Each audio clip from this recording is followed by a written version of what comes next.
Welcome to weekend with journalist Sai. ఈ వారం ప్రధానంగా కొత్త ముఖ్యమంత్రిగా చంద్రబాబు నాయుడు గారు 4వసారి ప్రమాణ స్వీకారం చేయడం, కొన్ని కీలక వ్యవస్థలను ప్రక్షాళన దిశగా అడుగులు వేస్తాను అంటూ సంకేతాలు ఇవ్వడం, 5 సంతకాలు పెట్టి మొత్తం ఆయన ఇచ్చిన హామీలను నెరవేర్చబోతున్నాను అంటూ ఒక శుభసూచిక. ఇదే నేపథ్యంలో వైఎస్ఆర్సీపీకి ఒక టెన్షన్ స్టార్ట్ అయిందా? రేపు ఉభయ సభల్లో ఏం జరగబోతోంది, మండలిలో ఉన్న ఎమ్మెల్సీలను కాపాడుకోవడం ఇప్పుడు ఒక పెద్ద కసరత్తు కాబోతుందా? కీలక అంశాలు ఉన్నాయి, వాటి మీద చర్చించే ప్రయత్నం చేద్దాం ఇవాళ వీకెండ్ విత్ జర్నలిస్ట్ స్థాయిలో. సార్, ముందుగా ట్రెండ్ సెట్ చేశారా చంద్రబాబు నాయుడు గారు? అందరి ముఖ్యమంత్రులాగా ఏదో 1-2 సంతకాలు చేయడం కాకుండా ఈయన 5 సంతకాలు ఒకేసారి పెట్టడం అంటే మొన్న రేవంత్ రెడ్డి ఫార్ములా ఈయన ఫాలో అవుతున్నారు, ఆయన కూడా 4 సంతకాలు పెట్టారు ఒకేసారి. లాస్ట్ ట్రిప్ కూడా ఈయన సంతకాలు ఎక్కువే ఉన్నాయి, ఇది దాటినే ఉన్నాయి. అప్పుడు కూడా బెల్ట్ షాపులు రద్దని చాలా సంతకాలు చేశారు. సంతకాలకి దాన్ని ఆ కోణంలో అనుకోవడానికి అనేది ట్రెండ్కి సంబంధించి. బట్ ఆచరణలో ఇమ్మీడియట్గా చేస్తాం అనేటువంటి సహజంగా 2 జరిగిపోతాయి. అంతకుముందు చేసిన సంతకాల్లో బెల్ట్ షాపులు రద్దు అట్లాంటి వర్కౌట్ కాల. ఈ ట్రిప్కి వచ్చేటప్పటికి ఈ పెన్షన్ వెంటనే వచ్చేస్తుంది. అప్పుడు కూడా పెన్షన్ అన్నారు, పెన్షన్ కరెక్ట్గానే చేశారు.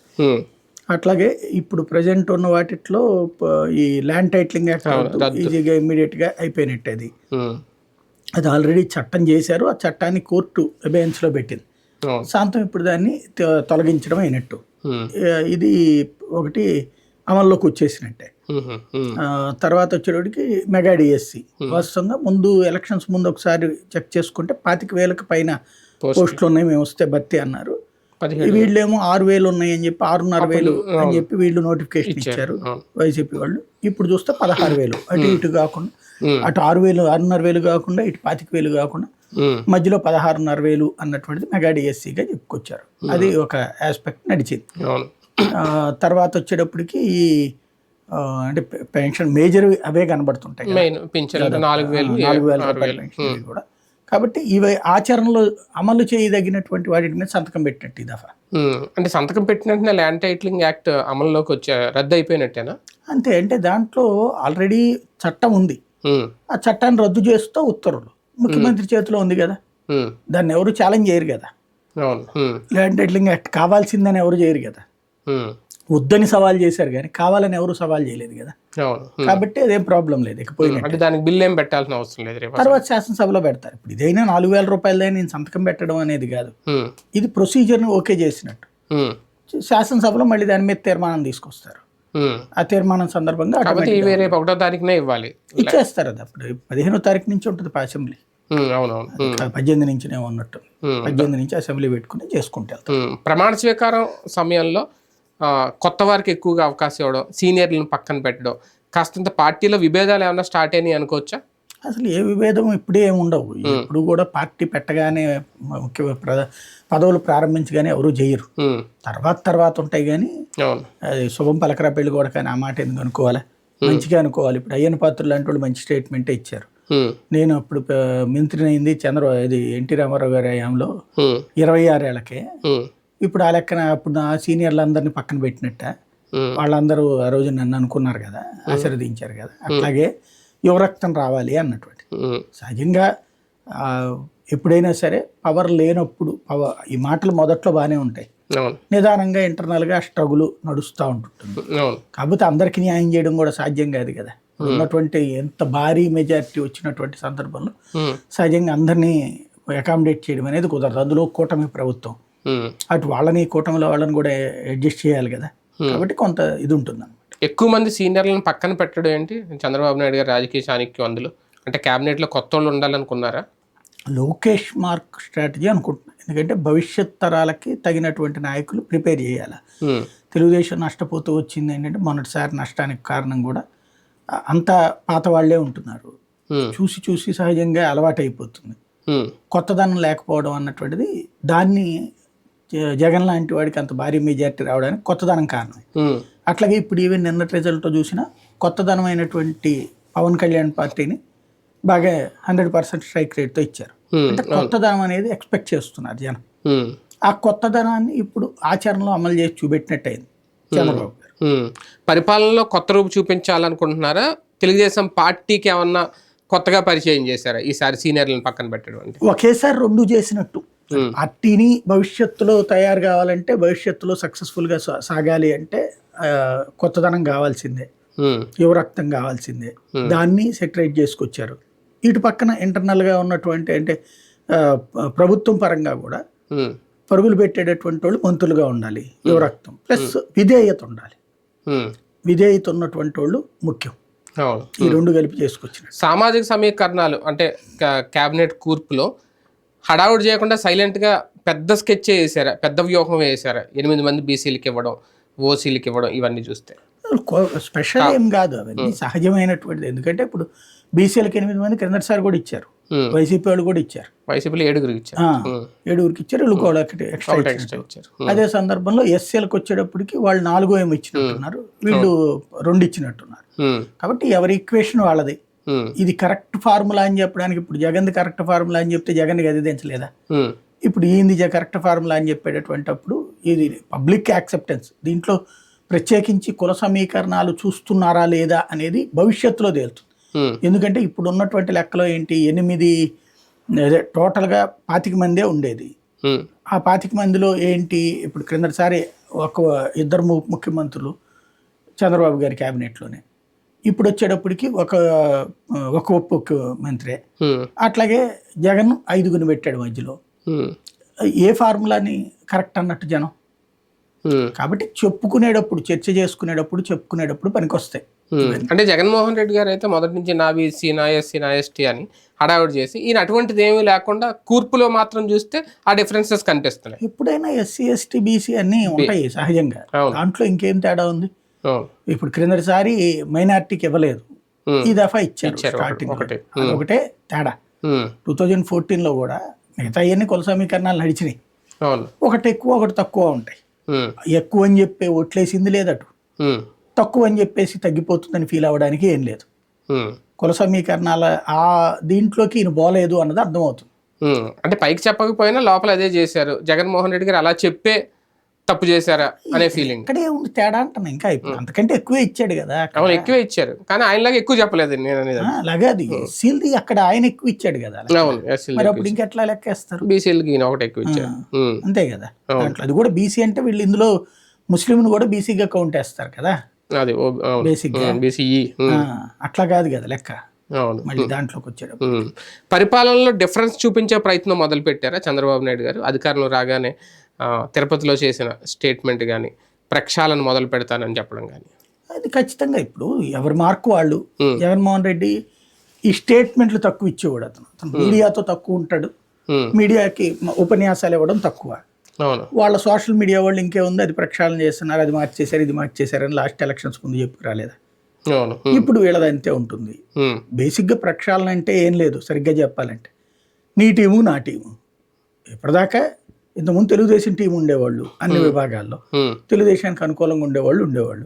వాళ్ళందరినీ తీసి జగన్ తనకు అనుకూలమైన టీం పెట్టుకున్నాడు. అయితే జగన్కి ఏంటంటే అంతకుముందు పరిపాలన అనుభవం లేదు కాబట్టి అతను కొత్తగా అధికారులందరినీ అప్పుడు ఎంగేజ్ చేసుకుని తెచ్చుకోవడం, లేదా వాళ్ళ నాన్న దగ్గర ఉన్నటువంటి వాళ్ళని కొంతమందిని యాక్సెప్ట్ చేసుకోవడం, ఇట్లా కొంత టైం పట్టింది. ఇది కనీసం 1 ఏడాది దాకా పట్టింది షఫుల్ చేసుకోవడానికి.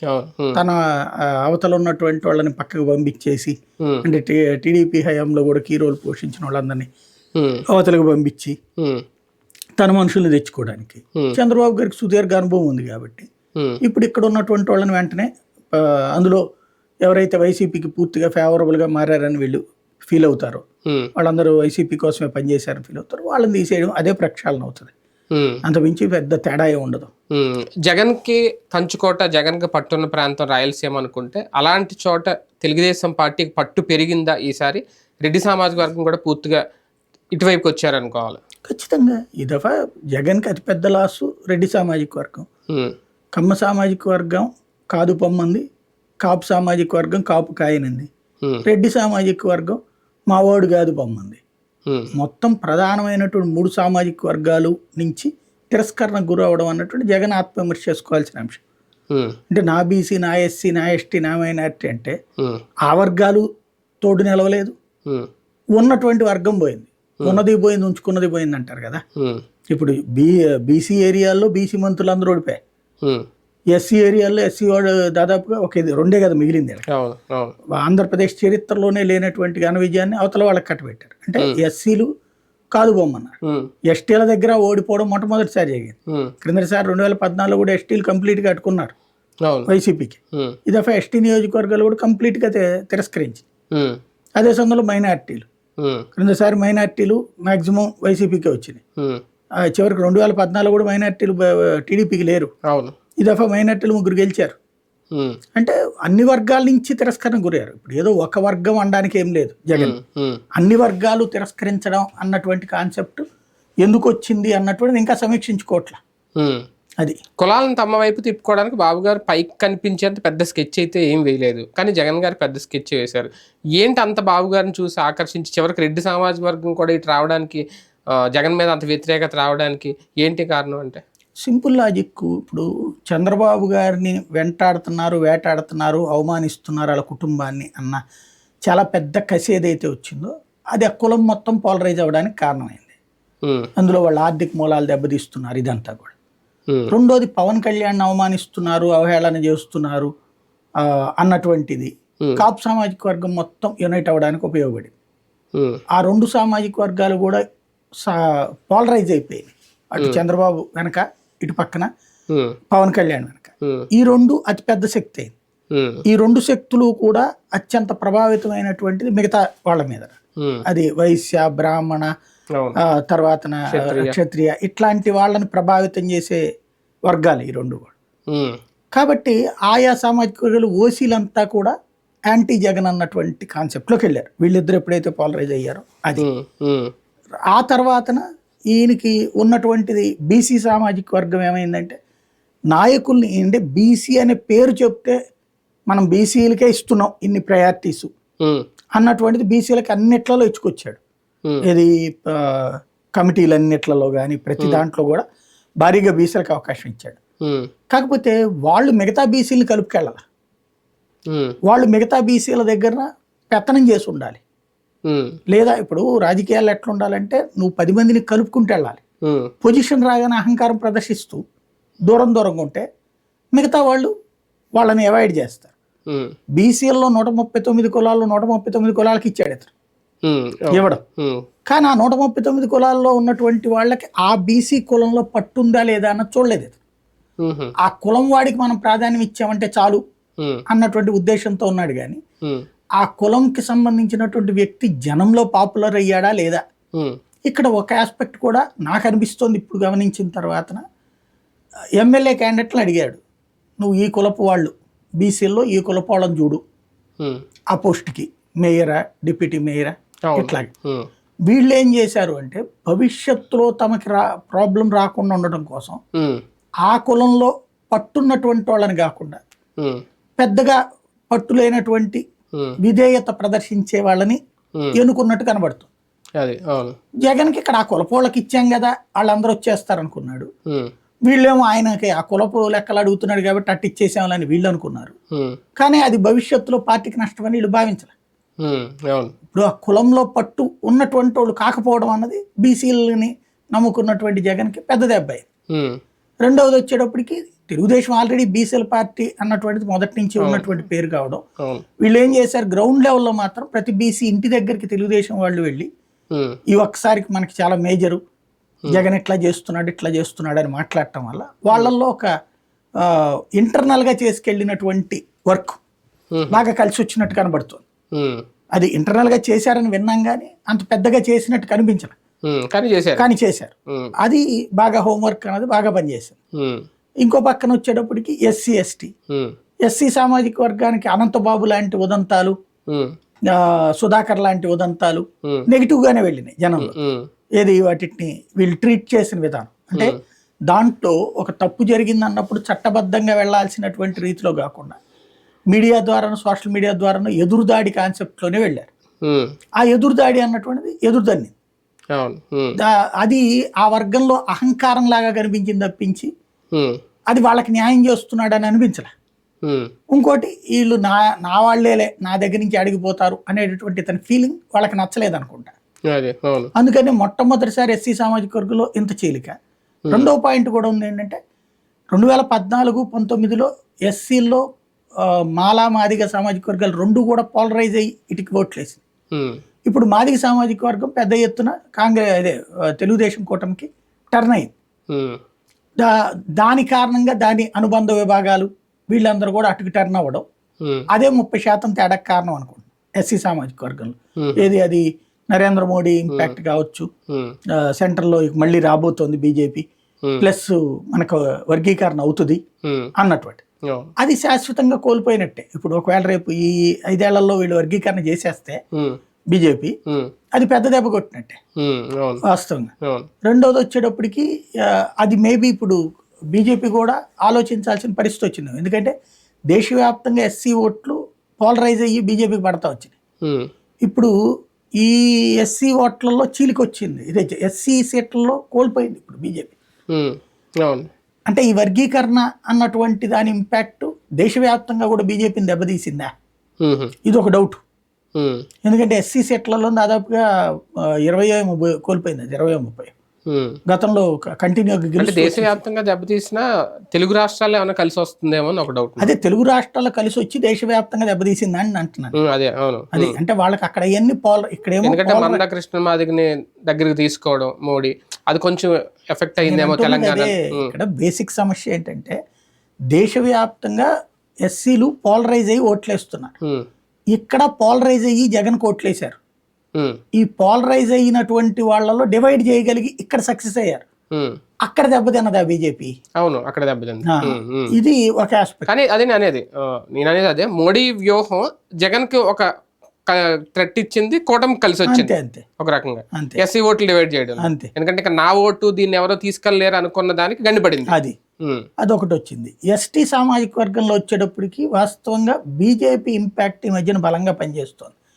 ఎందుకంటే ద్రౌపది ముర్ము నియామకం తర్వాత మీరు చూడండి, ఒరిస్సా సొంత రాష్ట్రం కంప్లీట్ గా బీజేపీ గెలుచుకోలే.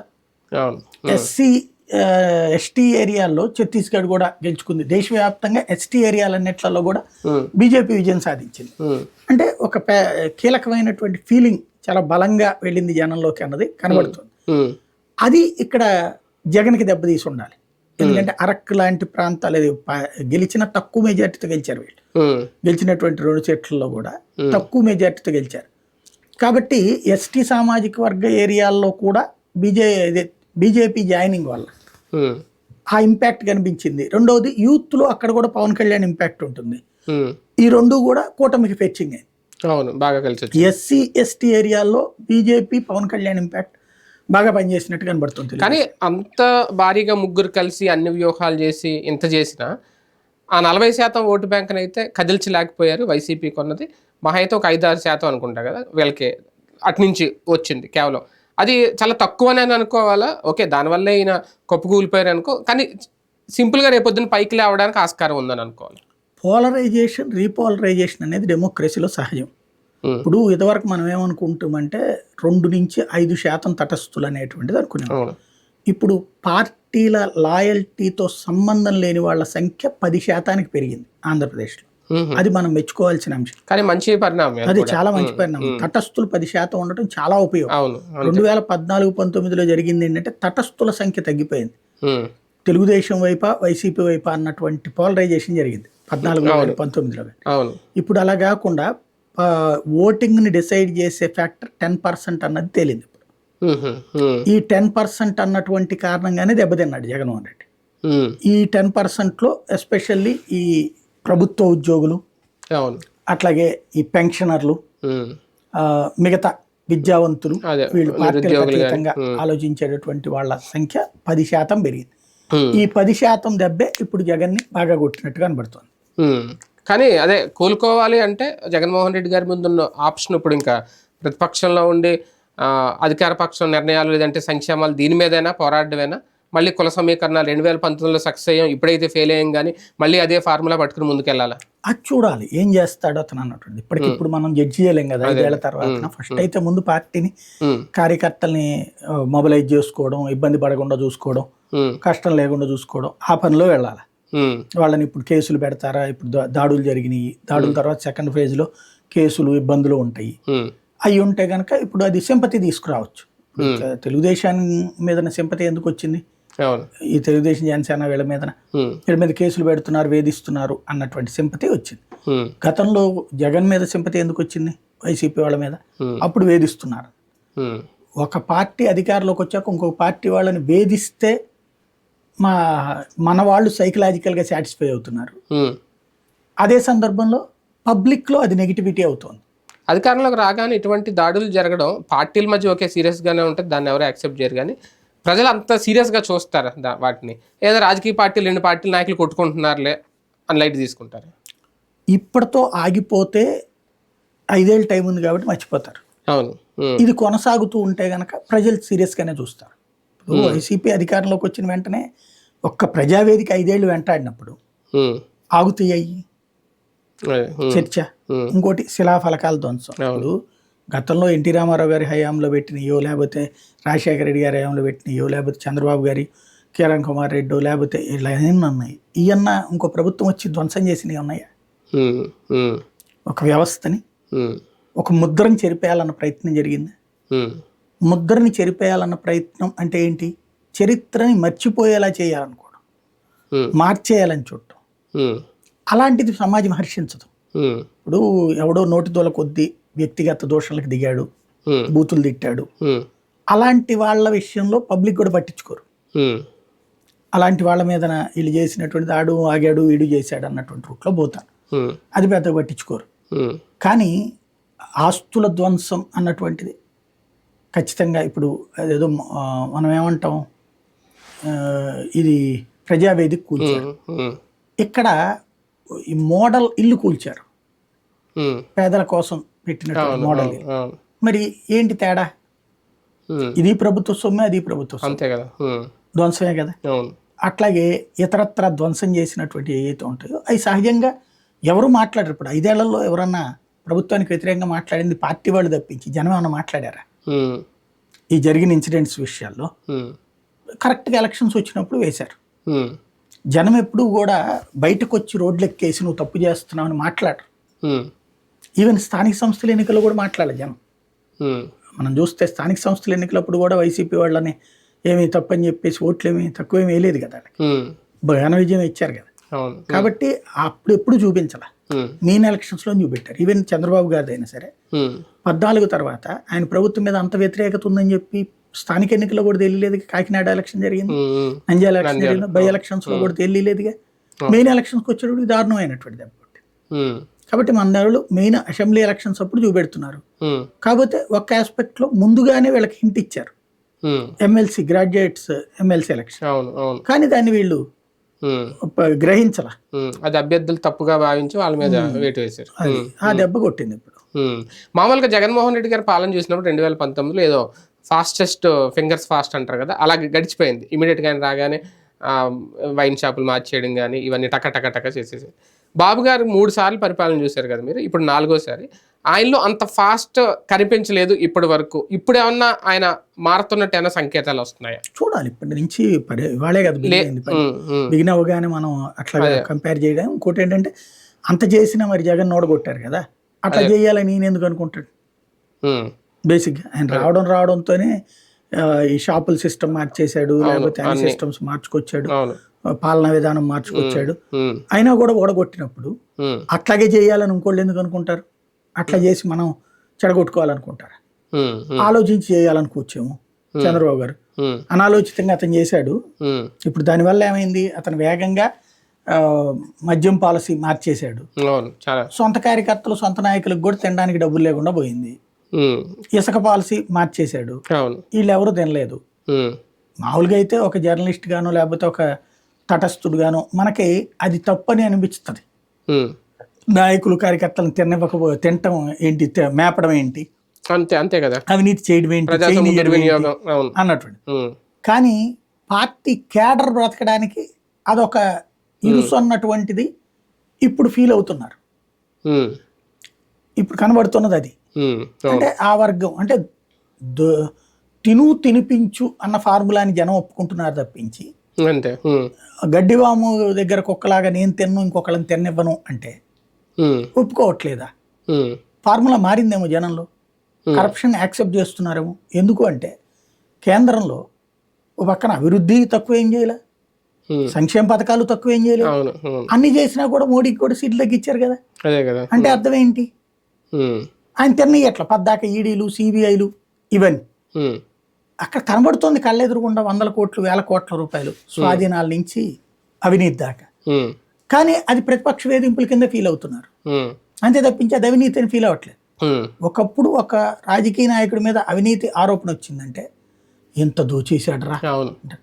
ఇప్పుడు ప్రతి ఒక్కడు ఎంత దోచేసాడరా అంటున్నారు కానీ ఎవడు తింటలేదురా ఉమ్, అంటున్నారు మనోడి దగ్గరికి వచ్చి. ఉమ్, ఇప్పుడు ఫర్ ఎగ్జాంపుల్ ఇవాళ తెలుగుదేశం వాళ్ళందరూ కూడా వాడు 1,00,000 కోట్లు తినేశాడంటారు జగన్ గారు అని వాళ్ళ నుంచి మాట్లాడుతూ ఉంటారు. ఉమ్, అదే సందర్భంలో ఈ ఇసుక ఇట్లాంటివి వచ్చినప్పుడు ఎవడు తినలేదంట అనేటటువంటి మాట మాట్లాడతారు. అవును. అంటే ఇప్పుడు రేపు పొద్దున మళ్ళీ ఉచిత ఇసుక అంటున్నారు. ఉమ్. ఉచిత ఇసుక అంటే ఎవరు తింటారు? ఉచితంగా జనాలకు వస్తుందా? అంటే ఆటోమేటిక్గా సంక్షేమం పెరిగినప్పుడు కరప్షన్ కూడా పెరిగిపోద్దా, ఇంకా పెరిగిపోద్దని డిసైడ్ అవ్వాలా? సంక్షేమంతో కరప్షన్ పెరిగితే కనుక ఇప్పుడు సంక్షేమంతో కరప్షన్ పెరగదు నాకు తెలిసి. ఉమ్, ఇప్పుడు జగన్కి సంబంధించిన ఈ పథకాల్లో ఎక్కడ కరప్షన్ కనబడలేదు కదా మనకి. ఉమ్, జన్మభూమి కమిటీలు దాని తరహాలో అయితే జరగలేదు. ఇక్కడ కరప్షన్లో 2 రకాలు. ఉమ్, ఒకటి పబ్లిక్ దగ్గర దాకా వెళ్ళే కరప్షన్, ఉమ్, దాన్ని చూస్తారు జనం. ఉమ్, పొలిటికల్ కరప్షన్ లేదా గవర్నమెంట్ బేస్డ్ కరప్షన్, ఉమ్, దాన్ని మాట్లాడుకుంటారు. ఓట్లు నెగిటివ్గా వేస్తారా లేదా అన్నటువంటి ప్రశ్న. ఇప్పుడు ఓట్లు నెగిటివ్గానే వేస్తారు జగన్కి. అవును. ఇసుక మద్యం లాంటిది పై లెవెల్లో తినడానికి మనం ఎందుకంటాం?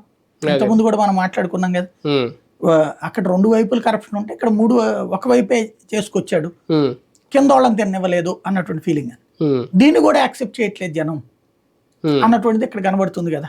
అంటే ఇప్పుడు ఇక మీదట ఏమన్నా బయట తీస్తారేమో. ఇప్పటికే ఆడదాం ఆంధ్ర పేరుతో 100 కోట్లు ఎంత రోజా తినేసారని ఒక పాయింట్ బయట తీశారు. కొన్ని పథకాల్లో డబ్బులు మంత్రుల్లో తినేశారు, లేదంటే జగన్ తినేసాడు అనేది కూడా రేపొద్దున బయటకు వస్తే నిజంగా సంక్షేమంలో కూడా కరప్షన్ జరుగుతుందని అనుకోవాలి. ఇంత భారీగా ఇచ్చి కూడా కరప్షన్ ఎలా సాధ్యం అని అనుకోవాలి. అంటే ఈ ఆడుదాం ఆంధ్ర అని సంక్షేమం మనం కదా. అవన్నీ ఇంకోటి ఏంటంటే 100 కోట్ల రూపాయల స్కీమ్, 100 కోట్లు ఎట్లా తింటారు? అదే కదా. దాంట్లో ప్రోగ్రామ్ నిర్వహించేటప్పుడు టెంట్ దగ్గర 10 రూపాయలు అయితే 50 రూపాయలు పెట్టాడను ఇవి. దాన్ని రోజా ఏం చేస్తుంది? అదే వాళ్ళు ఏం చేస్తారు, కింద అధికార యంత్రాంగంతో నడుస్తుంది. వాళ్ళకి ఏమన్నా ఇస్తే అంశంగా ఏమన్నా ఇస్తారా, అవి చూస్తారా? ఇవన్నీ ఏంటంటే కాలక్షేపం నడుస్తాయి. ఇప్పుడు చంద్రబాబు నాయుడు గారికి సంబంధించి ఏం చూపెట్టగలిగారు వీళ్ళు? ఇవన్నీ కాకపోతే ఏంది, కొన్ని రోజుల పాటు కేసులు, సిఐడీలు, తిప్పడాలు, ఇవి. దాన్ని ప్రజలు యాక్సెప్ట్ చేయలేదు అట్లా తిప్పడానికి కదా. దానివల్ల కదా చంద్రబాబు గారు మళ్ళీ పవర్లోకి వచ్చింది. ఇప్పుడు లేదు వీళ్ళు అట్లాగే చేశారు అనుకోండి, మళ్ళీ అదిగో అవతల వాళ్ళని వేధింపులు అన్నట్టు. ఇప్పుడు క్లియర్గా కనబడుతున్నది ఏంటంటే కరప్షన్ అన్నటువంటి దాన్ని జనం ఎంత సీరియస్గా తీసుకుంటున్నారు అనేది అర్థం కావట్లేదు. ఓసారి ఏమో అటికేస్తున్నారు, ఓసారి కరప్షన్కి అనుకూలంగా వేస్తున్నారు. లేదా వీళ్ళు కరప్షన్ చేశారంటున్నారా చేయట్లేదు అంటున్నారా అన్నది అర్థం కావట్లేదు. అక్కడ మార్పు కోరుకుంటున్నారు ముందు ఈసారి నాయకుడికి. నాకు నా గట్ ఫీలింగ్ ఏంటంటే ఫ్రమ్ ద బిగినింగ్ నేను చెప్తున్నాను, 2014 నుంచి కూడా ప్రజలకి విభజిత ఆంధ్రప్రదేశ్లో అంబిషియస్ పీపుల్ మనకి. అంటే ఏదో కావాలి అన్నటువంటి కసి. దానికి కారణం ఏంటంటే విడిపోయాం మనం. మొన్నటిదాకా హైదరాబాద్ మందే అనుకున్నాం, కాదయ్యింది. ఇప్పుడు ప్రతి ఇంట్లో, ఆంధ్రప్రదేశ్లో ఉన్న ప్రతి ఇంట్లో వాళ్ళల్లో ఒకళ్ళో ఇద్దరు ప్రధాన పట్టణాల్లో ఉంటున్నారు. అది ముంబై, అదే హైదరాబాద్, బెంగళూరు, చెన్నయ్య, ఇతర రాష్ట్రాల, ఇతర దేశాల. అంటే మధ్యతరగతి కుటుంబాలలో ప్రతి మధ్యతరగతి కుటుంబంలోని ఒకళ్ళు అక్కడ ఉద్యోగాలు చేస్తున్నారు. అక్కడున్న ఆ బిడ్డలు ని చూసినంతసేపు అదిగో అక్కడ ఉంది కాబట్టి చేస్తున్నారు అనేటువంటి ఫీలింగ్ చర్చ నడుస్తా ఉంది. అదే సందర్భంలో అక్కడికి వెళ్ళలేకపోతున్నటువంటి పేద కుటుంబాలకు సంబంధించినటువంటి వాళ్ళకి కూడా అట్లాంటిది ఏదో కావాలన్నట్టు ఒక అంబిషన్ ఇక్కడ. అంటే ఏదో కావాలి కాదు, ఓ రకంగా హైదరాబాద్ లాంటి నగరం ఆంధ్రప్రదేశ్లో కావాలి అన్నటువంటి ఫీలింగ్. అది చేయలేకపోయారని నాడు చంద్రబాబుని, ఇప్పుడు జగన్ని, ఇప్పుడు మళ్ళీ చంద్రబాబుకి అధికారం ఇచ్చింది అదే. మళ్ళీ అట్లాంటి చేస్తానన్నారు కాబట్టి. అంటే ఇక్కడ జగన్ ఏమో విశాఖపట్నం అతను ముందుకు పోనివ్వలేదు కాబట్టి చేయలేకపోయాడు. ఈయన అమరావతి మళ్ళీ చేస్తానంట. ఇప్పుడు హైదరాబాద్ తరహాలో వచ్చేసింది అనుకోండి, ఇంకా తిరుగులేదు. అదే రాలేదనుకోండి, మళ్ళీ రేపు పొద్దున మైనస్ ఉంటుంది. ఇక్కడ మెయిన్ ఏంటంటే ఇక్కడ ఓట్లేసే వాళ్ళల్లో దాదాపుగా 1/20% ఇతర రాష్ట్రాల్లో ఉంటున్నారు. ఇక్కడ ఓట్లేసే వాళ్ళు అంటే ఇక్కడ ఓట్లు ఉన్న వాళ్ళలో అదే సందులో ఇంకొక 10-15% అదేది ఉద్యోగాల రీత్యా, ఒక 10-15% ఉపాధి రీత్యా ఇతర రాష్ట్రాల్లో ఉంటున్నారు. అంటే 35% మంది యంగ్ ఓటర్లు ఇతర రాష్ట్రాల్లోనే ఉంటున్నారు. ఈ 35% మంది అక్కడ కూర్చుని ఎంతసేపు అక్కడ చూసిన కంటితో ఇక్కడ చూస్తున్నారు. రాజును చూసిన కంటితో మొగుడు చూస్తే మొట్ట బుద్ధేస్తుంది అంటారు కదా. సహజంగా ఆ ఫీలింగ్ తో ఏ ప్రభుత్వం చాలట్లా.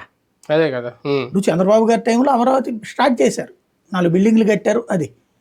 కానీ అదేంది 4 బిల్డింగ్లతో ఎట్లాగా అనుకున్నారు. ఇతను వస్తే ఆ సిటీ ఇదంతా డెవలప్ చేసుకొస్తాడు అనుకున్నారు. ఇతను శాంతం అమరావతిని పక్కన పెట్టి విశాఖ వెళ్ళాడు. పోనీ అది చేయగలిగి ఉంటే ఇష్యూ ఉండేది కాదు, చేయలేకపోయాడు. కాబట్టి ఇక్కడ ఉండేటువంటి యాంబిషన్, మనకి ఏదో కావాలి అన్న కసి రోజు రోజుకి పెరుగుతున్నంత వరకు అది అధికారంలో ఉన్న ప్రభుత్వాలకి మైనస్. అది చేసి చూపెడతారు. ఇప్పుడు మనం కడుపు నిండా భోజనం అనుకున్నప్పుడు ఇక్కడ పెట్టగలిగేది ఎంత, మనకున్న బడ్జెట్లు ఈ సిస్టంలో ఓ కూర, ఓ పచ్చడి, ఓ మజ్జిగ, అంతవరకు చేయగలుగుతుంది ఏ ప్రభుత్వం. కానీ పంచపక్ష ప్రమాణాలు ఎక్స్పెక్ట్ చేస్తున్నారు కాబట్టి వ్యతిరేకత అనేది పెరుగుతుందేమో అనిపిస్తుంది నాకు. కానీ చంద్రబాబు గారు ముందు, చంద్రబాబు గారి వైపు చాలా కళ్ళు ఆశగా చూస్తున్నాయి ఆయన సంతకాలు పెట్టిన తర్వాత, లేదంటే రేపు జూలై 1. ఎందుకంటే వాళ్ళు ఇచ్చిన హామీలు కానివ్వండి, ఆయన పెట్టిన సంతకాలు కానివ్వండి, వీటన్నిటికంటే మేజరు అమరావతి రాజధాని రైతుల ఎదురుచూపులు. దాదాపు ఏళ్ల తరబడి వాళ్ళు చేసిన దీక్షలు కానీ ఇవన్నీ. దానికంటూ అంటే హామీ ఇవ్వక్కర్లేదేమో, ప్రత్యేక హామీ అంటూ ఏమీ ఇవ్వలేదు, దాని గురించి ఎక్కడా కూడా ఏమి లేదు. వాళ్ళ ఇంతకుముందు ప్రభుత్వం, వీళ్ళ ప్రభుత్వం ఉంది కాబట్టి చెప్పినట్టు అవి ఇమీడియట్గా తీరుస్తారా, లేదంటే అందులో కూడా మళ్ళీ ఒక ప్రకటన ఏమైనా చేస్తారా, మార్పులు చేర్పులు ఉంటాయి? ఎందుకు సైలెంట్గా ఉన్నారు? ఇప్పుడు అమరావతి విషయంలో జగన్ రకరకాల పాలసీలు తీసుకొచ్చాడు. ఏ పాలసీని ముందుకు పోనీలా. బెజవాడలో కలపాలనుకున్నాడు, గుంటూరులో కలపాలనుకున్నాడు, సపరేట్ మున్సిపాలిటీ అనుకున్నాడు, ఏది జరగనేలేదు. అది ఇప్పుడు జరుగుతాయి. అప్పుడు ఏదో ఒక లిటిగేషన్ కేసు వేయడం, అది సుదీర్ఘకాలం పాటు చర్చ రావడం, ఇవన్నీ ఎందుకు అనుకుని వైజాగ్ పోయాడు, అది అవ్వలేదు. కాబట్టి అతను ఏ పని చేయలేదు. ఇప్పుడు అడ్డం ఉండదు, ఈయనకి అడ్డం ఉండదు, ఖచ్చితంగా చేసేస్తారు. ఇంకోటి ఇదివరకు కాస్త అప్పట్లో ఒక ఎదురు తిరిగింది కాపులు. లాస్ట్ ట్రిప్ 2014లో తమ ప్రాంతాలను కూడా కలుపుకుంటామంటానికి ప్రయత్నించడం, అది నచ్చక కాపులు ఎదురు తిరగడం. అప్పుడే కదా పవన్ కళ్యాణ్ ఆందోళనకి దిగింది. అట్లాంటి సిచ్యువేషన్ జరిగినాయి.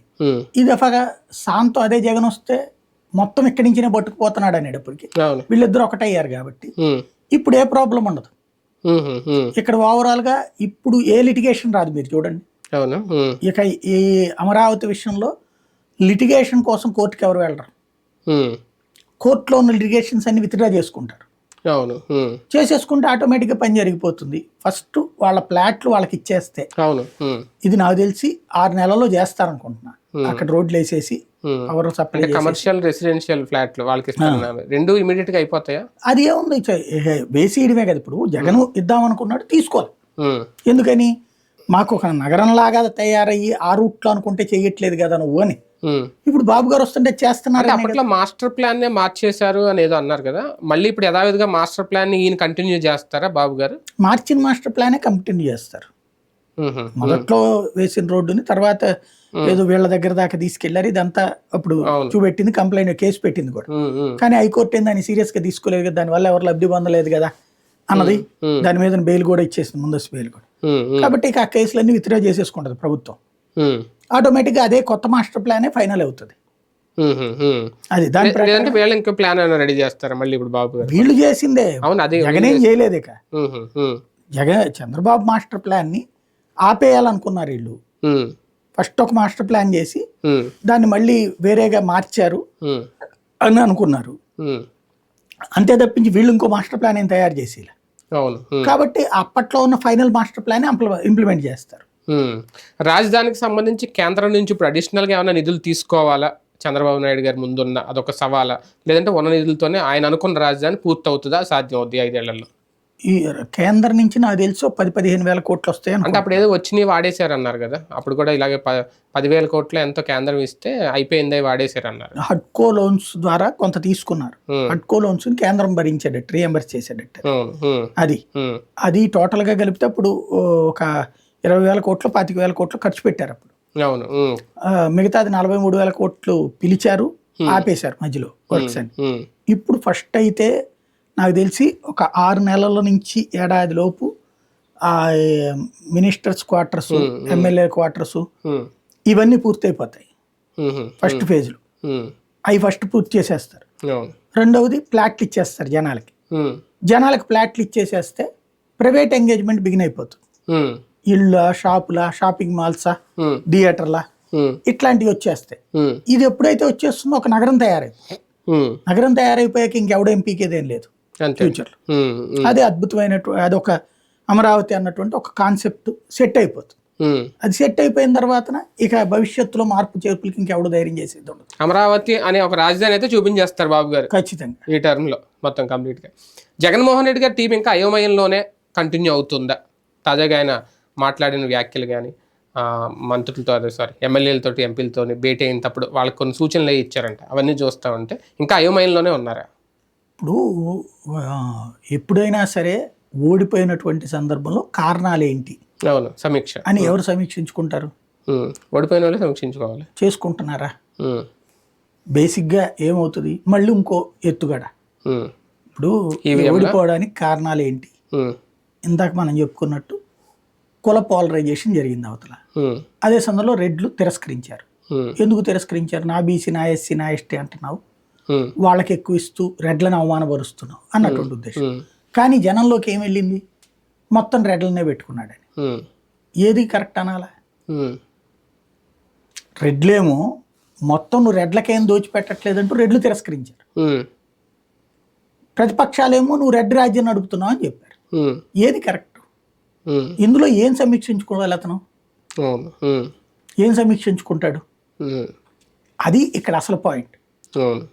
నెంబర్ 2 వచ్చేటప్పటికి ఇతను ఇప్పుడు కమ్మ సామాజిక వర్గం నుంచి ఓటేం రాబడతాడు? ప్రత్యేకించి రాదు. కాపు సామాజిక వర్గం నుంచి ఏం రాబడతాడు? రాదు బేసిక్గా. కాబట్టి ఇప్పటికిప్పుడు వాటిట్లలో ఇతని ఫార్ములా ఏమి ఉండదు. ఇతని ఫార్ములా ప్రస్తుతం ఉన్న వాళ్ళని కాపాడుకోవడం. ఎవరైతే ఎమ్మెల్సీలు, ఎంపీలు, రాజ్యసభ సభ్యులు, తర్వాత స్థానిక సంస్థల ప్రజాప్రతినిధులు, మున్సిపాలిటీ కమిషనర్, అదే మున్సిపల్ చైర్మన్లు, మేయర్లు, కార్పొరేషన్లకు సంబంధించిన మేయర్లు, మున్సిపల్ చైర్మన్లు, వీళ్ళందరినీ వాళ్ళని కాపాడుకోవడమే సరిపోతుంది. అందుకనినే అతను చేస్తున్నది వరుస పెట్టి మీటింగులు. ఆ మీటింగుల సందర్భంగా వాళ్ళతో మాట్లాడటం, ఇది నడుస్తుంది. దాని ద్వారా వాళ్ళకి ఇప్పుడు ఏంటంటే, ఇంతవరకు ముఖ్యమంత్రి అయ్యాక అతను చేసిన అతిపెద్ద తప్పు ఏంటంటే పార్టీకి ప్రభుత్వానికి మధ్యన ఉన్న గీత చెరిపేశాడు. గతంలో చంద్రబాబు చేసింది కూడా అదే. అయితే కాస్తన్న పార్టీ యాక్టివిటీ నడుపుకోవడానికి వాళ్ళ దగ్గర సీనియర్లు ఉన్నారు కాబట్టి ఏదో ఒకటి నడిచిపోయింది. ఇక్కడ అసలు అట్లాంటి ఇదే లేదు. ఆవురావురమంటూ 9 ఏళ్ళు ఎదురు చూసినోడికి ప్రభుత్వం వచ్చేటప్పటికి అందరు వెళ్ళిపోయి ప్రభుత్వం మీద పడిపోయారు. పార్టీని పట్టించుకున్నాడు ఒక్కళ్ళేడు. అసలు పార్టీ సంస్థాగత నిర్మాణం ఎప్పుడు జరిగిన తర్వాత కంప్లీట్ పక్క వెళ్ళిపోయింది. అసలు నాయకులతో జగన్ మాట్లాడింది ఎప్పుడు? ఏదన్నా వెళ్ళినప్పుడు 100 సార్లు ట్రై చేస్తే ఒకసారి. ఎట్లా ఉంటుందంటే రాజశేఖర రెడ్డి దగ్గర నేర్చుకోవాలి. రాజశేఖర రెడ్డి ఉన్న టైంలో ఆయన దగ్గరికి వెళ్ళిన తర్వాత అక్కడ ఒక 5-6 ఉండేవాళ్ళు. జన్నత్ హుస్సేను, లేకపోతే ఇట్లా రకరకాల పేర్లు ఉండేవాళ్ళు. వీళ్ళందరూ కూడా ఆ పేర్లు నోట్ చేసుకునేవాళ్ళు. ఏ పని మీద వచ్చారన్నది నోట్ చేసుకునేవాళ్ళు. ఏది రాజశేఖర రెడ్డి గారు వాళ్ళతో ప్రవర్తించిన తీరును బేస్ చేసుకుని తర్వాత ఫాలో అప్ చేసేవాళ్ళు, మీ పని అయ్యిందా లేదా అని. అసలు జగన్ జమానాలో అది ఎట్లా నడిచింది? వచ్చారో పని అడిగారు అనా చూడని చెప్పి ప్రతి ఒక్కళ్ళని ధనంజయ రెడ్డి వైపుకి తిప్పుతారు. ఆయన ఎన్ని చేస్తాడు?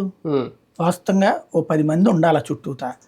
ఆ 10 మందిలో నువ్వు ఇది చూసుకో అని చెప్పాలి. అది ఫాలో అప్ అవ్వాలా, నా దగ్గర రిపోర్ట్ ఉండాలని అనాలి.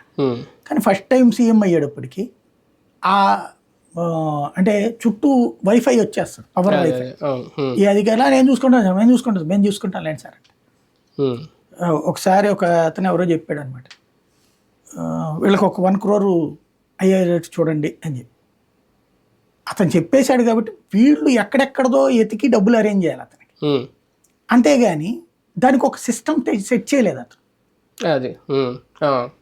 వీళ్ళకి ఈ డబ్బులు ఇదిగో చోట్ల అంశం అమౌంట్ పెట్టి నేను చెప్పానంటే వీళ్ళకి ఇవ్వాలి, దాంట్లో తీసేయండి అనే లెక్క లేదు అక్కడ. ఇలాంటి అయోమయం అన్నటువంటి సమస్య ఉంటుంది. అధికారులు కూడా ఇబ్బందే కదా. అదే అధికారులకే పెద్ద తలనొప్పి. వాళ్ళకి ఇప్పుడు ఈయన 1 కోటి అరేంజ్ చేయమన్నాడంటే ఏ డిపార్ట్మెంట్ నుంచి పీకాలా, ఎట్ట ఇప్పించాలా, ఇదే పని. నేను చెప్పాను కాబట్టి జరిగిపోవాలని అతను అంటాడు. అంతే. ఎట్లా అనేటటువంటిది అడగే ధైర్యంగా లేదు. ఎట్లా అని అడిగాడంటే ఇతనికి పనికిరాదు అనేసి పక్కన పెట్టేమంటాడు. ఈ యాటిట్యూడ్లు ఉంటాయి. నాయకుల్ని పట్టించుకున్నది లేదు, కార్యకర్తలను పట్టించుకున్నది లేదు. సిద్ధం సభల దాకా కార్యకర్తలను ఎప్పుడు పట్టించుకున్నారు అసలు? ఎక్కడో ఎందుకు? వైఎస్ఆర్ కాంగ్రెస్ పార్టీ కార్యాలయం ఇదివరకు జగన్ ఇంటి దగ్గర నుంచి 2.5 కిలోమీటర్లు.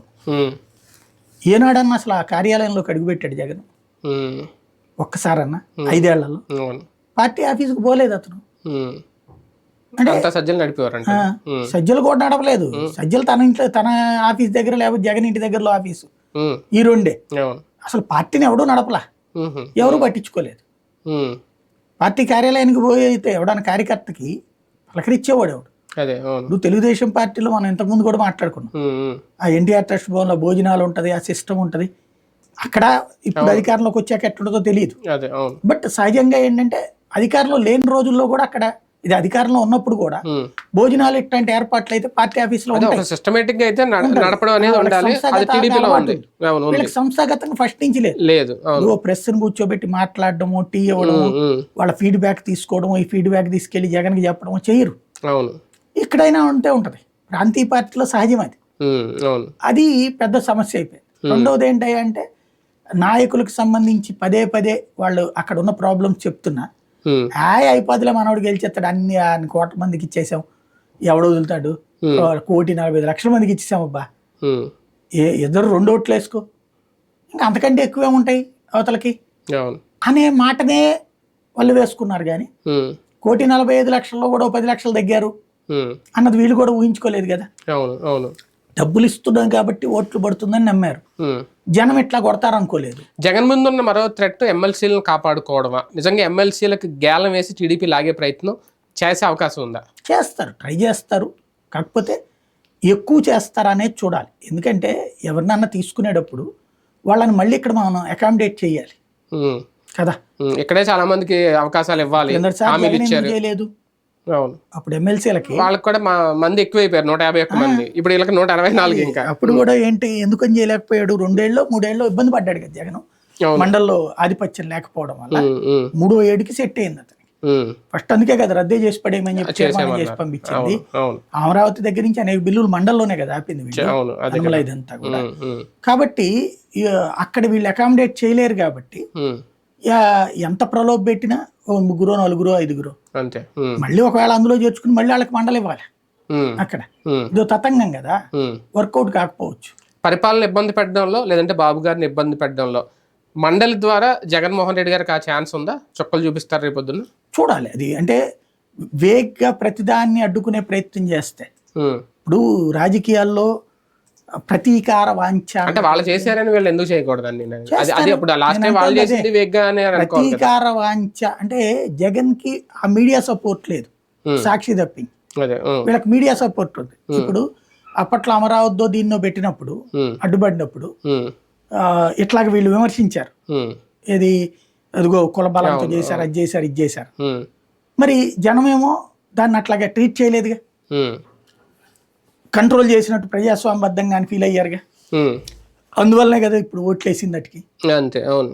అయితే తప్పు అంటారా రైట్ అంటారా అన్నటువంటిది వీళ్ళు ప్రవర్తించే తీరుతో పాటు వాళ్ళు మీడియాకి చెప్పే తీరును బట్టి ఉంటుంది. అంటే ఎక్స్ప్లెయిన్ చెయ్యాలి. నువ్వు ఒక బిల్లును ఆపావంటే ఎందుకు ఆపావు అన్నట్టు. అప్పుడు వాస్తవంగా అమరావతి అంటే పక్కన పెడదాం, అది విధానపరమైన నిర్ణయం ఇద్దరిదే. కానీ అనేక బిల్లులు ఆగిపోయినాయి.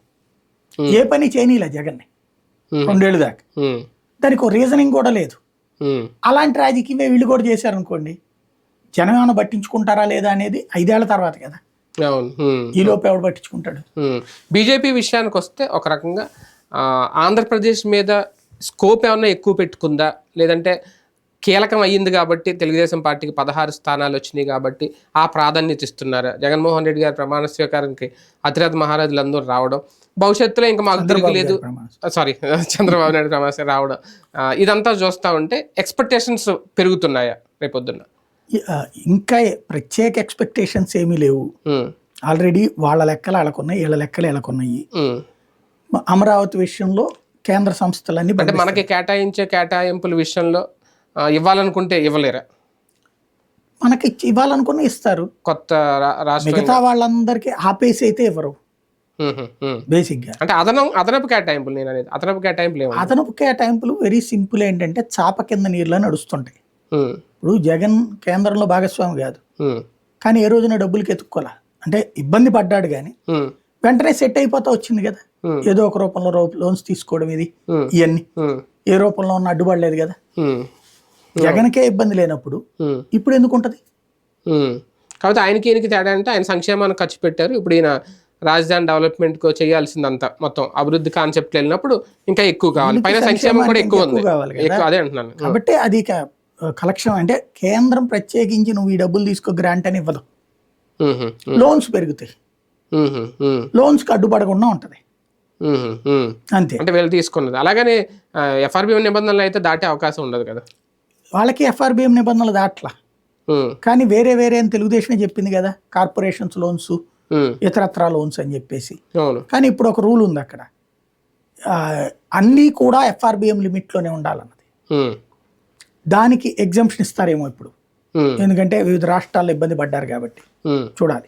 ఆశించిన స్థాయి ఫలితం దక్కిందా బీజేపీకి ఆంధ్రప్రదేశ్లో? ఊహించని ఫలితం దక్కిందా? ఊహించని ఫలితమే అనుకోవాలి. వాళ్ళు అధికారంలోకి వస్తాం అన్నటువంటిది ఎక్స్పెక్ట్ చేశారు, కానీ వాళ్ళకి ఇన్ని సీట్లు వస్తాయని కూడా ఎక్స్పెక్ట్ చేయలేదు. నాకు తెలిసి 10కి 8 అసెంబ్లీ స్థానాలు గెలవడం అన్నది వాళ్ళు కూడా ఊహించి ఉండరు. ఈవెన్ పార్లమెంట్ లో 3 గెలుస్తాం అన్నటువంటిది అయితే అనుకున్నారు వాళ్ళు, అంతవరకు క్లియర్ ఉంది. కానీ అసెంబ్లీలో ఇన్ని గెలుస్తామని వాళ్ళు కూడా ఊహించలేదు. అంటే పార్లమెంట్ ఇంపాక్ట్ కంటే అసెంబ్లీ ఇంపాక్ట్ ఎక్కువగా. పార్లమెంట్ విషయంలో అభ్యర్థులు కలిసి వచ్చారు అనుకుంటున్నారా బీజేపీ ఒక రకంగా, లేదంటే కూటమి కట్టడం వల్ల ఆ 3 సీట్లు వచ్చినాయి అనుకుంటున్నారా? కూటమి కట్టడం వల్లే వచ్చింది. కూటమి కట్టడంతో పాటు అభ్యర్థులు రెండు కూడా. కూటమి లేకుండా అభ్యర్థులే పెట్టినా ఇప్పుడు అదే పురంధేశ్వరి కిందసారి ఓడిపోలేదా? అదే కదా. కాబట్టి పాయింట్ అది కాదు, కూటమి ప్లస్ అభ్యర్థి రెండు కలిస్తేనే ఆ విజయం. మళ్ళీ మార్పులు చేర్పులు ఏమైనా ఉంటాయి బీజేపీలో? త్వరలో అధ్యక్షులను మారుస్తారు, మళ్ళీ సోమవీర్రాజు గారు ఛాన్స్ ఇస్తారని ప్రచారం అయితే నడుస్తుంది. సోమవీర్రాజుకి ఇవ్వకపోవచ్చు, సోమవీర్రాజుకి ఒకసారి ఇచ్చేశారు కదా, మళ్ళీ ఎందుకు ఇవ్వాలి ఇప్పుడు ప్రజెంట్? మేబీ ఇక్కడ ఇంకెవరినైనా పెట్టచ్చునేమో, వేరే సామాజిక వర్గం నుంచి పెట్టచ్చేమో. ఎందుకంటే ఇప్పుడు పురంధేశ్వరికి టర్మ్ అయిపోతుంది, 2 years లెక్క కదా వాళ్ళకి టర్మ్. అంటే ఇప్పుడు ఈయన దిగిపోయాక నడ్డాది అయిపోయింది, నడ్డాని కేంద్ర మంత్రి వర్గంలో తీసుకున్నారు కదా. ఈ నెలాఖరు వరకు ఆయనకు అధ్యక్ష స్థానం ఉంది. ఈ నెలాఖరు తర్వాత వేరే వాళ్ళని పెట్టాలి జాతీయ అధ్యక్షుడిగా. ఆ జాతీయ అధ్యక్షుడు ఎవరైతే వస్తారో ఆయన టీం కొత్తది వస్తుంది రాష్ట్రాలకి. కాబట్టి అప్పుడు అధ్యక్షులు మారచ్చు. కూటమిలో మొదటి నుంచి కీ రోల్ పోషించాను, నేనే చూసుకున్నాను చెప్తున్న పవన్ కళ్యాణ్ గారికి ఇప్పుడు ఏమైనా పెద్దపీట వేయబోతున్నారా ఇద్దరు కూడా? ఇంకొకటి ఏంటంటే ఇందులోనే చిరంజీవి గారికి ఏదో మళ్ళీ రాజ్యసభ ఇస్తారని ప్రచారం కూడా జరుగుతుంది, అదేమన్నా సాధ్యం అవుతుందా? ఆయన తీసుకుంటాడని నేను అనుకోను. తీసుకునేటట్టయితే ఇంతకుముందే తీసుకునేవాడు కదా, ఇప్పుడు కాదు. ఇంకా రాజ్యసభ అంటే పెద్ద ఏమి ఇబ్బంది ఏమి ఉండదు కదా రాజకీయంగా. రాజ్యసభ అంటే పార్టీ తరపున అవుతాం కానీ ఏమన్నా దాన్ని ఏమంటారు, 7 నామినేటెడ్ దాంట్లో ఇస్తే, నామినేటెడ్ ఇప్పట్లో లేదు అవకాశం బేసిక్గా. ఇది అప్పుడు యాక్టర్లకు ఇచ్చారు కదా, అట్లాగా ఇస్తే ఇప్పుడు ఈయనకి ఇచ్చారు కదా క్రిందటిసారి రాజమౌళి వాళ్ళ ఫాదర్ కి, అట్లాంటి కేటగిరీలో ఇవ్వాలి. అది ఇప్పుడు ఏం ప్రయోజనం ఏం లేదు కదా ప్రాక్టికల్ గా చెప్పాలంటే. సినిమా వాళ్ళకి ఇస్తుంటారు, అప్పుడు సచిన్ టెండూల్కర్ కి, హేమాలినికి ఇచ్చేటటువంటిది వివిధ రంగాల ప్రముఖులకి ఇచ్చుకోవచ్చు, అందులో ఆ జాబితాలో ఇవ్వాలి. అది ఇప్పుడు ఖాళీ లేదు. ఇక పార్టీ పరంగా రాజ్యసభ అంటారా, తెలుగుదేశం ఇప్పుడు కాదు 2 ఏళ్ళు పడుతుంది. కాబట్టి చిరంజీవి గారిని అసలు ఆ ఇష్యూలోకి లాక్కడం అనవసరం. ఇక పవన్ కళ్యాణ్కి పెద్దపేట అంటారా, ఖచ్చితంగా చంద్రబాబు గారు చూసుకునేదే. అట్లాగే సమన్వయం అనేది ఆయన చూసుకునేది భారతీయ జనతా పార్టీ. ఇంకా ప్రత్యేకించి కొత్తగా ఇక కిరీటం ఏమి ఉండదు. మంత్రివర్గంలో చేరిన తర్వాత ఆయన చేసుకునేటటువంటి సమన్వయం, పార్టీని డెవలప్ చేసుకోవడం, ఇటు వేళ సెట్ చేసుకోవడం అనేది. ఒక రకంగా దీర్ఘకాలిక వ్యూహంలో బీజేపీకి ఇది ఒక పార్టీనా? ఎందుకంటే ఇక స్టాండర్డ్గా టీడీపీ, జనసేన ఎన్డీఏలో ఫిక్స్డ్గా ఉంటాయి, కూటమి సభ్యులుగా కంటిన్యూ అవుతారు అనడానికి ఏమన్నా ఉందా? వాళ్ళ వ్యూహం ఏమైనా మారుతుందా? అది ఇప్పుడే మనం ఎందుకు శుభం పలకరాని, ప్రస్తుతాన్ని వాళ్ళ పని వాళ్ళని చేసుకునేద్దాం, అట్లాగే సాగాలని కోరుకుందాం. దాన్ని అట్లా ఎంతవరకు ఏంటి అనేటువంటిది వాళ్ళ ముగ్గురు మధ్యన సమన్వయం. అంటే ఇండివిజువల్ గా వాళ్ళ బలోపేతానికి ఏమన్నా వ్యూహం ఉంటుందా? నేను అడిగేది ఎవరు కాళ్ళు చేసుకుంటారు బలోపేతం, అంతేగాని చెడగొట్టుకోరు కదా. ఇప్పుడు వచ్చింది రేపు పొద్దున్న జనసేన మళ్ళీ పవర్లోకి తను సీఎం కావాలనే కోరిక ఇవన్నీ ఉంటాయి. అయితే 10 ఏళ్ళు అన్నారు కాబట్టి పెద్ద ఇష్యూస్ ఏముండవు. ఇప్పుడు ఉండేదల్లా 33% వాళ్ళకి కావాలన్నారు కదా, వంతాడు అవన్నీ స్థానిక సంస్థలు, అప్పుడు ఇవన్నీ లెక్కలు ఉంటాయి. రైట్, చూద్దాం. మొత్తానికి సజావుగా పరిపాలన సాగే అవకాశాలు, అలాగే ఇస్తున్న సంక్షేమాలు, ఆయన పెట్టిన సంతకాలు, చంద్రబాబు నాయుడు గారు పెట్టిన సంతకాలు, హామీలు ఇమీడియట్గా నెరవేరుస్తారా, టైం తీసుకుంటారా, ప్రతిపక్షం ఎలా వాటిని క్లైమ్ చేసుకుంటుంది, ఎలాగా ఎదుర్కొంటుంది, అధికార పక్షాన్ని ఇరుకుని పెట్టడంలో ఏం చేస్తుంది, పరిపాలన స్టార్ట్ అయింది కాబట్టి ఇక అధికార పార్టీని ఇరుకుని పెట్టడంలో ప్రతిపక్షం ఎలా సక్సెస్ అవుతుంది అనేది వేచి చూడాల్సిన అంశం. ఇది వాళ్ళ వీకెండ్ విత్ జర్నలిస్ట్ సాయి.